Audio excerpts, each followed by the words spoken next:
version of itself, with lighter blue around the claws and a more concentrated pigment in its body, sitting in a few inches of water.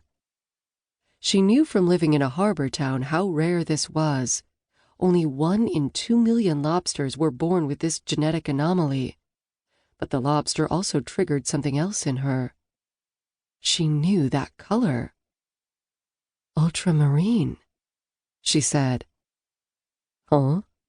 Said the boy whose name she didn't know, but whose eyes she did. The color of blue, of the lobster, she stammered. It is just like the paint color named ultramarine. My mom uses it all the time. She closed her eyes and could picture a painting of the lobster in her mind. She would mix in white to get the color of the claws, some black to get the shading around the legs. She was aware of the boy standing, staring at her as she closed her eyes. She opened them and looked across the bucket at him. Just then, other viewers jostled her from her spot and swallowed her up. She strained to see the boy again, but he was gone. That afternoon, she went into the barn and set to work, putting the image in her head on a canvas. Her mother decided to join her and paint a blue lobster as well. As she worked, she kept thinking about those eyes. They were almost the same color blue. Andrew's eyes.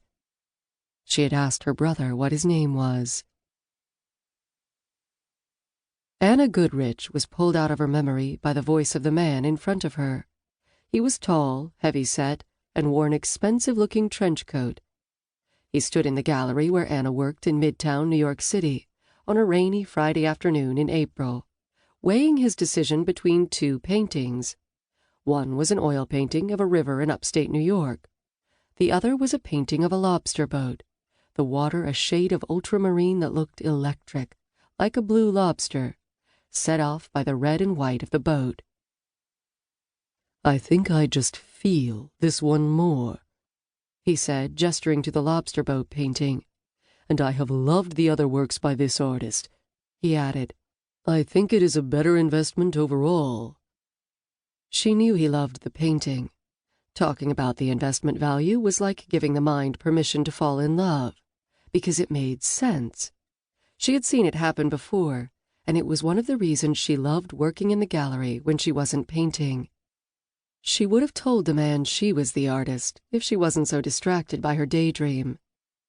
"I'll take it," he said. "Can you have it delivered to my wife on 3rd Avenue?"